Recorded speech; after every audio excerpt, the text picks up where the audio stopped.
Por pra është luftë politike, nuk është luftë ushtarake, nuk është luftë me armë, as me raketa, as me asgjë, është luftë politike midis Shteteve të Bashkuara të Amerikës, Izraelit dhe nga ana tjetër që është Irani. Shikoni, ideja është këtu që në vitin 1979 Irani ka shpallur armik Izraelit për shkak të Shteteve të Bashkuara të Amerikës. Gjithmonë ka qenë ky konflikti, por ideja është që në 1979 e ka shpallur armik. Dhe qëllimi kryesor i Shteteve të Bashkuara të Amerikës lufta bëhet vetëm për çështjen e posurive nëntokësore të lindjes së mesme. Prandaj është konflikti midis Iranit dhe Shteteve të Bashkuara të Amerikës dhe Izraelit. Shkurmabeti është luftë drejt për drejt e Shteteve të Bashkuara me Iranin sesa me Izraelin, sepse Irani dhe Izraeli para vitit 1979 kanë qenë alat, domethënë kanë qenë alat me njëri tjetrin, por pas kësaj përkrahjes që i dha Izraeli Shteteve të Bashkuara të Amerikës, domethënë u filloi kjo përçarje midis këto dy shteteve. Ideja është për rritjen e çmimeve, absolutisht themelorja, do bëhet transformim ekonomik, do rriten çmimet ekstrem shumë, pra do ketë inflacion të madh ekonomik. Siç kishte Covidi ishte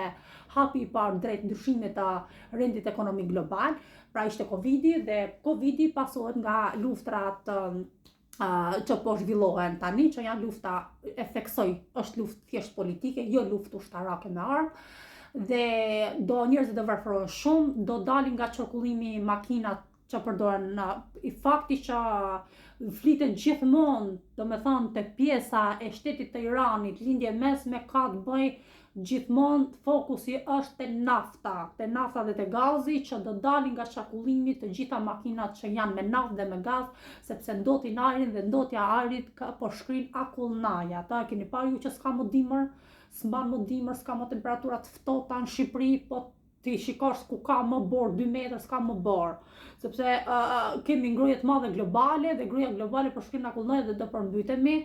Dhe 3 do ndryshoj rindi politik, reputacioni politik botëror, pra do ndryshoj ndikimi politik dhe kontrolli politik dhe pushteti politik botëror, nuk do ta ketë më vendin e parë siç e kanë Shtetet e Bashkuara të Amerikës,